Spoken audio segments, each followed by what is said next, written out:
Muito bem. No vídeo de hoje eu vou falar um pouquinho sobre dois mangás do Junji Ito.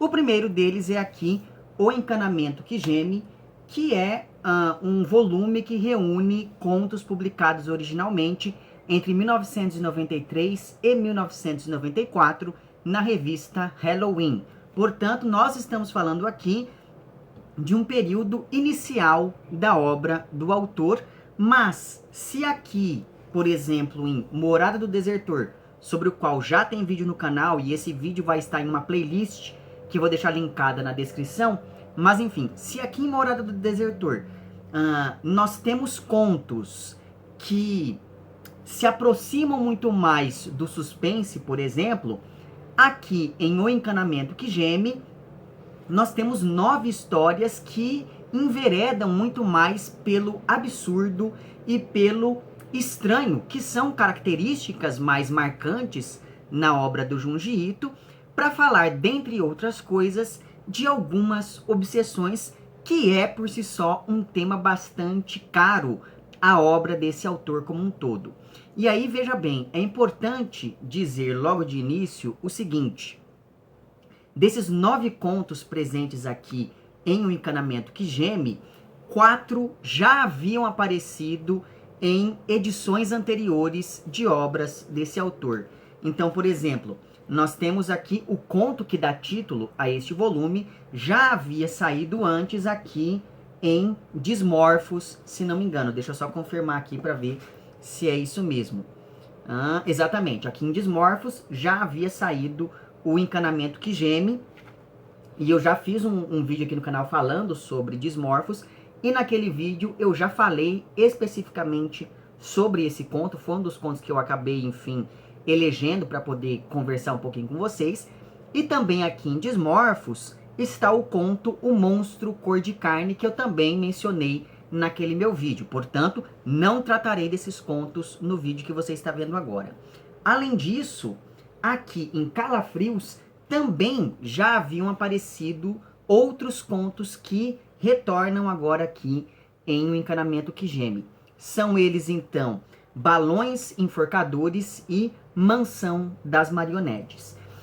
E isso acaba significando duas coisas. Primeira dessas coisas, isso significa que O Encanamento que Geme é um mangá que reúne alguns dos melhores contos desse autor, uma vez que essas edições anteriores têm a proposta justamente de compilar aqueles textos que são os preferidos do próprio Junji Ito, né? Então isso por si só já nos diz alguma coisa aqui em relação ao Encanamento que Geme. Por outro lado, isso também significa que grande parte do material aqui presente você já leu, caso você tenha entrado em contato aqui com essas edições anteriores. Então, talvez isso acabe sendo aqui um aspecto um pouco negativo em relação a este mangá.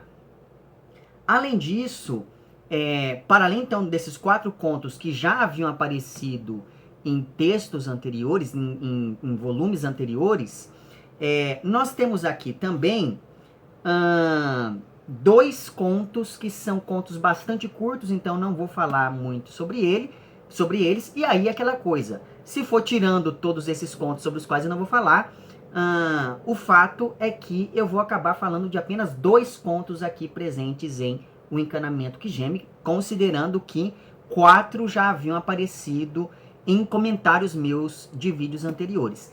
Exatamente por conta disso, por falar apenas de 2 desses contos aqui presentes, é que eu resolvi unir os meus comentários aqui sobre O Encanamento que Geme aos meus comentários sobre O Beco, que é o outro mangá do Junji Ito, sobre o qual vou falar um pouquinho mais pra frente nesse mesmo vídeo.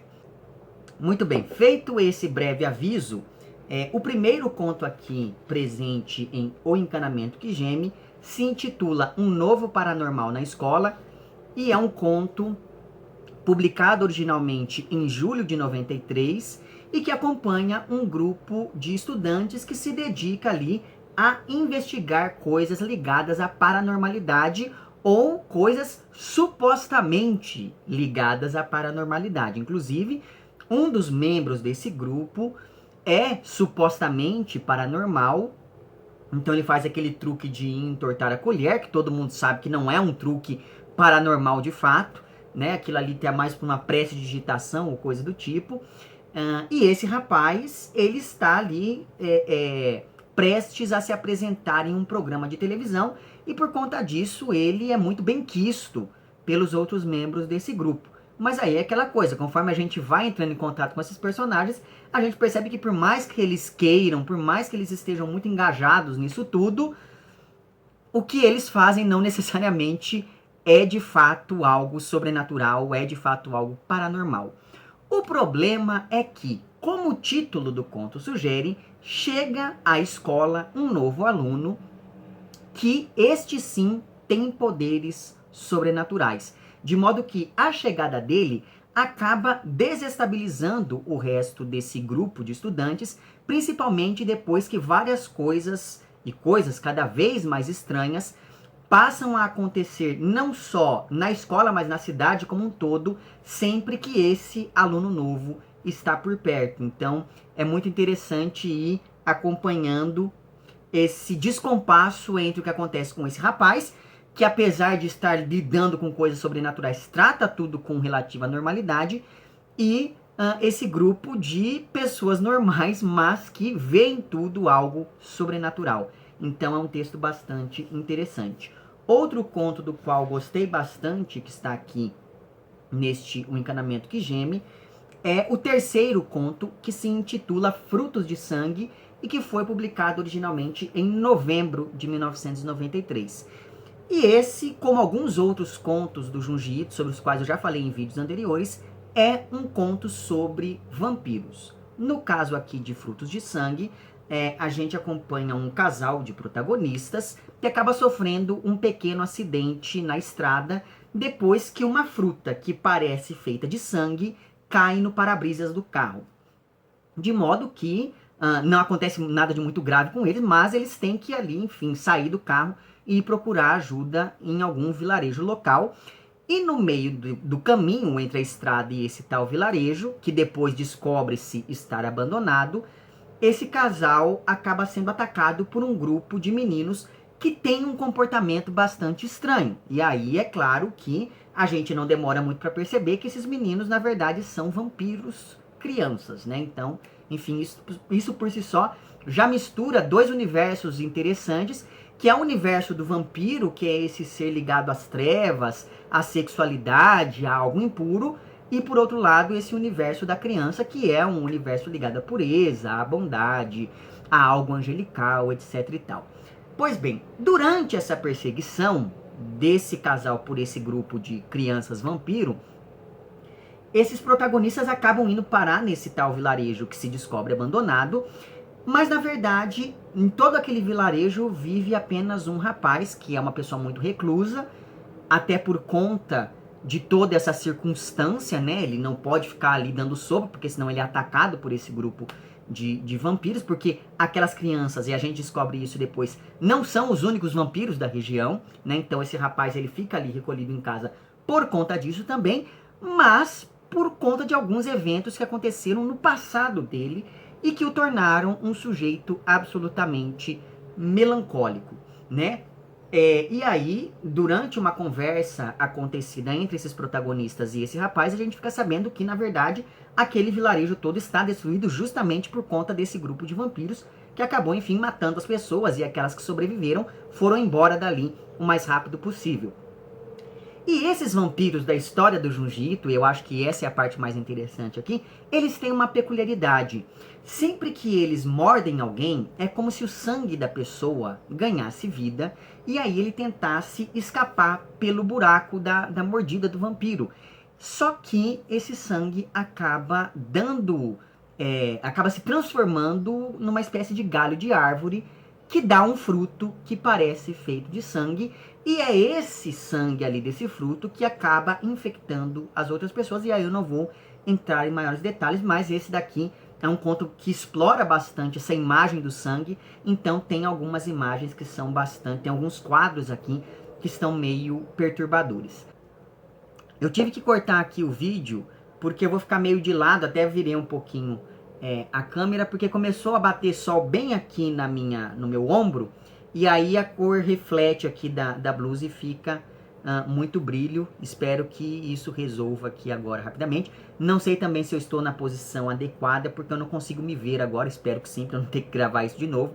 Mas enfim, eu estava prestes a dizer para vocês o seguinte: como eu já adiantei antes, eu vou me abster de comentar os demais contos aqui do Encanamento que Geme, mesmo porque vários deles já foram comentados em vídeos anteriores, e vou parar então aqui depois desses meus comentários sobre os dois contos que eu elegi desse mangá.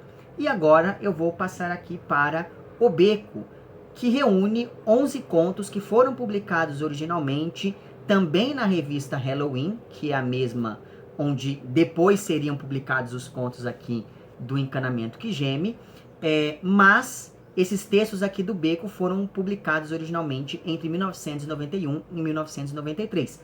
Portanto, existe uma espécie de continuidade aqui entre esses mangás, né? Porque se você pega aqui, por exemplo, o Morada do Desertor, reúne contos que foram publicados originalmente entre 87 e 1990.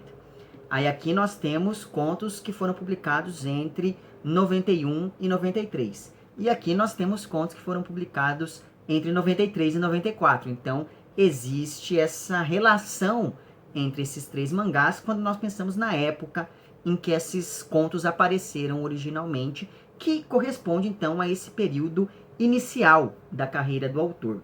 E aí, ao longo dos 11 contos reunidos aqui em O Beco, o Junji Ito acaba criando imagens ligadas ao sobrenatural, ao estranho e a coisas que não necessariamente têm ou precisam ter explicação. E aí, dentre esses 11 contos, eu vou falar aqui apenas de 8, até porque eu já falei de 2 do anterior, né? O conto mais antigo aqui desse mangá foi publicado em março de 1991 e ele se intitula Fumódromo. Esse conto fala de alguns jovens que começam a fumar escondido e existe nesses encontros e na dinâmica que se estabelece entre esses personagens toda uma analogia com as drogas. Mas, sendo esse um conto do Junji Ito, a gente vai esperando que algo sinistro vá acabar acontecendo. E, de fato, o elemento sinistro, o elemento estranho aqui de Fumódromo é que esses estudantes fazem esses cigarros usando as folhas de tabaco que crescem em volta do crematório da cidade, mais especificamente que crescem perto do lugar onde são depositadas as cinzas dos mortos. E aí é exatamente a partir desse tabaco que esses estudantes fazem os cigarros para poder fumar aí, e não vou dizer mais nada. É um conto bastante interessante. Depois vem um conto intitulado Mofo. Ele é um conto que foi publicado em setembro de 1991 e ele entra para aquele conjunto de narrativas escatológicas do Junji Ito, dentre as quais estão também, por exemplo, o próprio Encanamento que Geme, ou então Glicerídeo, que apareceu antes aqui em Calafrios.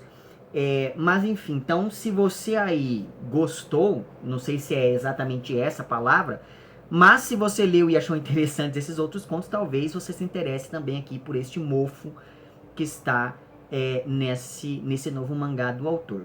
O protagonista desse conto é um rapaz que comprou ali a casa perfeita, mas ele nem teve tempo de morar nela porque ele foi transferido para outro lugar no trabalho, então ele teve que fazer uma viagem e deixou a casa para alugar. E ele alugou a casa para um professor que deu aula para ele quando ele era criança e com o qual ele nunca teve uma relação muito boa, mas por insistência do irmão desse protagonista, né, que diz que esse professor tá com dificuldades, ele não tem onde morar, ele tem uma criança pequena, essa criança é doente, e aliás, não só doente, como é uma criança muito esquisita também, mas enfim.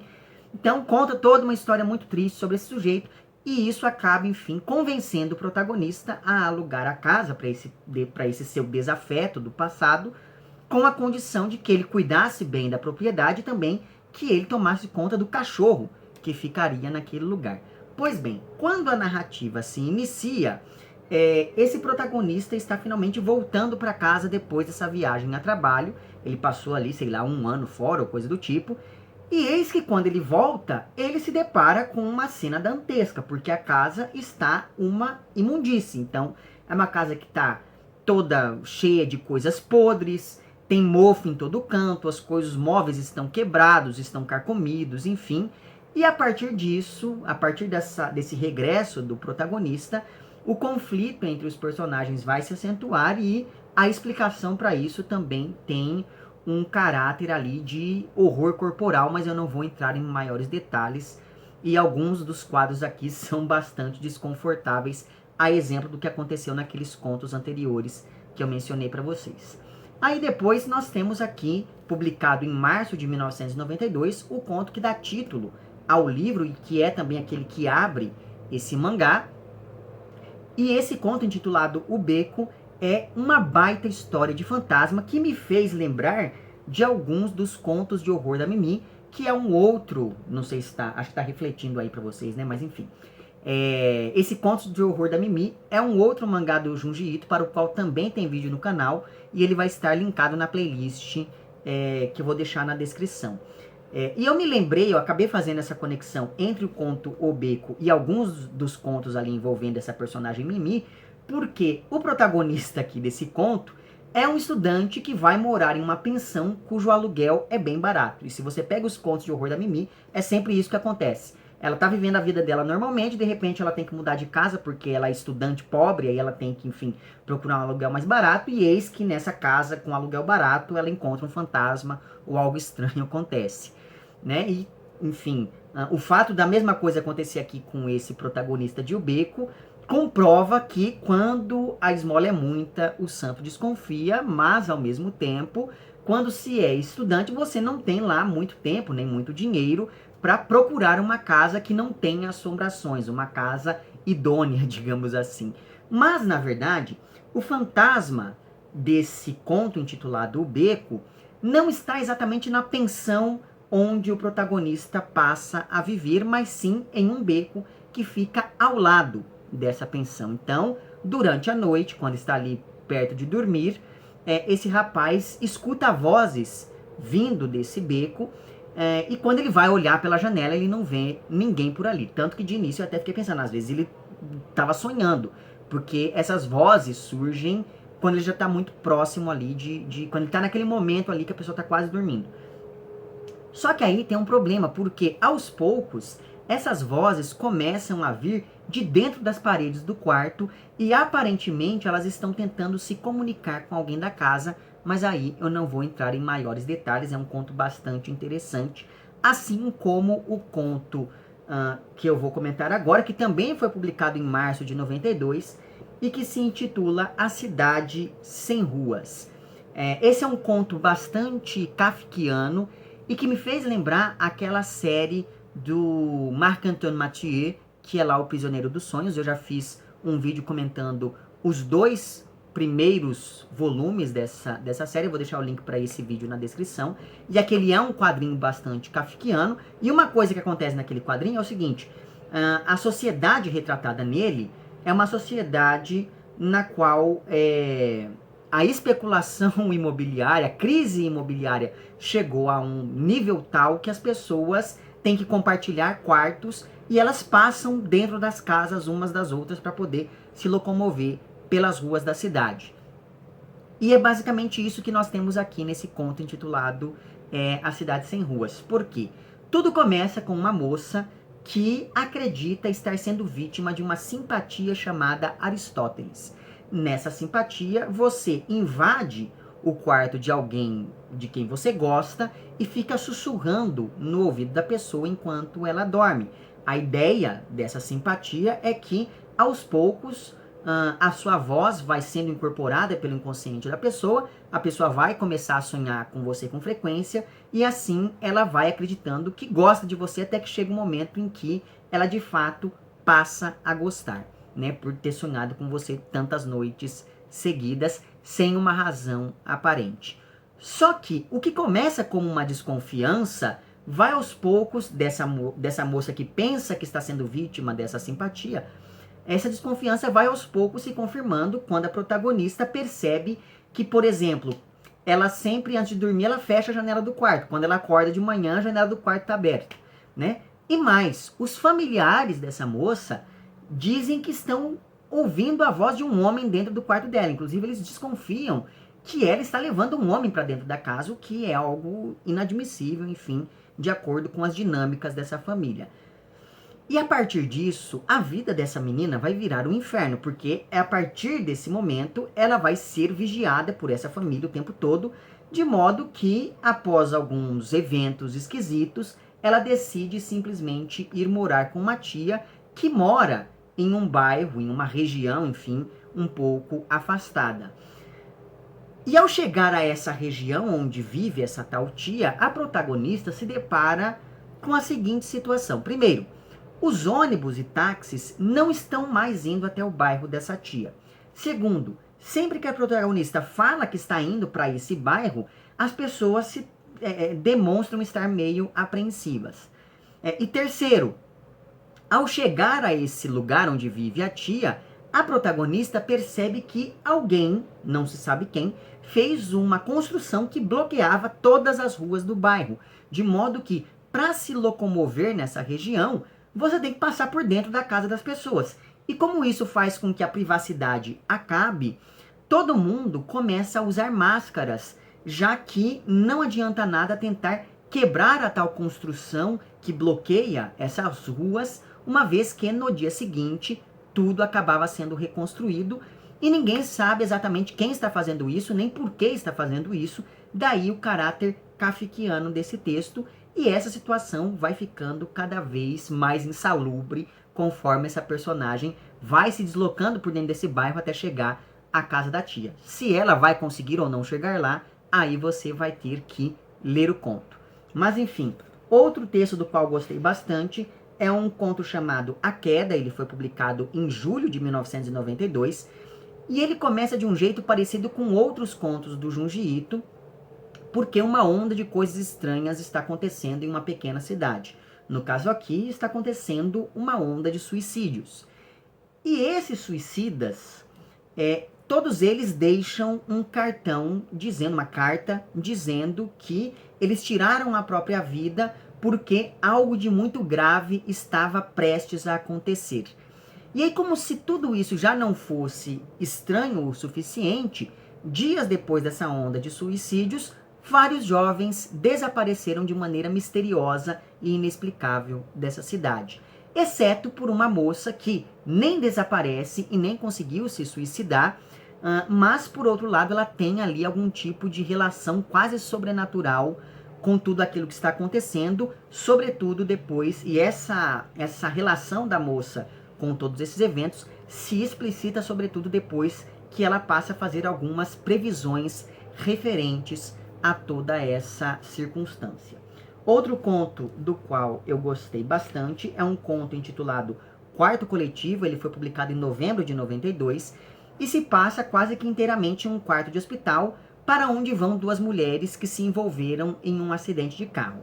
A relação entre elas já não era das melhores por conta desse acidente, porque uma ficava jogando a culpa na outra. E essa situação ela piora ainda mais porque nesse quarto existem 4 moças que fazem absolutamente tudo juntas. Desde comer e ir ao banheiro até conversar dormindo e sonhar com as mesmas coisas. Então, a partir da dinâmica entre essas 4 mulheres, essas 2 mulheres que acabaram de chegar nesse quarto começam a se estranhar cada vez mais nesse espaço. Outro texto bastante interessante também é um texto intitulado Hospedaria, que foi publicado originalmente em dezembro de 92. Esse é um conto que fala basicamente de um tema que é recorrente nas obras do Junji Ito, que é o tema da obsessão. No caso aqui, a gente acompanha um senhor que está obcecado porque ele, recuperando um tipo de assombração muito popular, da qual eu sempre ouvi falar, esse senhor, ele julga ter sonhado com o espírito de um antepassado que lhe revelou o lugar exato de um tesouro. tá? E isso, assim, eu me lembro que quando eu era criança, minha avó falava que, sei lá, a mãe dela, o pai dela, sonhavam com alguém que tinha morrido e a pessoa falava, ó, cava tal lugar que ali vai ter um pote cheio de ouro. Coisas desse tipo, né? E aí o que acontece? Então, esse senhor aqui do conto chamado Hospedaria tem esses sonhos recorrentes com esse antepassado que diz, ó, vou te revelar onde fica um tesouro. E o tesouro aqui, na verdade, é uma fonte termal que supostamente passaria debaixo da casa onde vive esse senhor, e isso faz com que o coitado fique cada vez mais obcecado pela ideia de abrir uma hospedaria. Daí o título do conto. E esse senhor, por conta dessa obsessão, leva essa vontade de abrir uma hospedaria, graças a essa fonte termal, às últimas consequências. E aí eu não vou poder falar mais nada. Se ele consegue ou se ele não consegue, enfim, é um conto bastante interessante. E por fim, vou falar aqui de um conto intitulado Permissão. Ele foi publicado em abril de 1993 e ele começa com uma história de amor impossível, porque ele acompanha um rapaz que passa anos, ele passa assim, décadas da vida dele, pedindo a mão de uma moça em casamento ao pai dela, que sempre recusa terminantemente em dar a sua permissão, já que a filha é rica e esse rapaz aparentemente é pobre. Mas, e aí assim, eu não vou dar muitos detalhes dessa história, mas o que começa como uma história assim de amor impossível acaba se tornando uma baita história sobre fantasmas vingativos. E esse é um tipo de fantasma muito comum em lendas asiáticas, né? Então é um conto muito interessante também por conta disso. Enfim, era isso que eu tinha para falar tanto aqui sobre o beco quanto sobre o encanamento que geme, né? Sugiro aí que você faça a leitura desses dois mangás do Junji Ito. Novamente, vou deixar na descrição o link para a playlist com os meus comentários sobre outras obras deste mesmo autor. E deixarei, por fim, na mesma descrição, o link para o meu perfil no Apoia-se. E assim, caso você queira e possa contribuir financeiramente com o meu trabalho, basta você entrar em contato com os planos de apoio e também com as recompensas equivalentes a cada um desses planos. Fica aqui o meu agradecimento às pessoas que já contribuem, e para você que quer fazer isso, mas que não pode fazê-lo, ou que não quer fazê-lo financeiramente, basta você mostrar para o algoritmo do YouTube que o meu conteúdo é de algum modo relevante. Então curta esse vídeo, compartilhe, comente, etc e tal.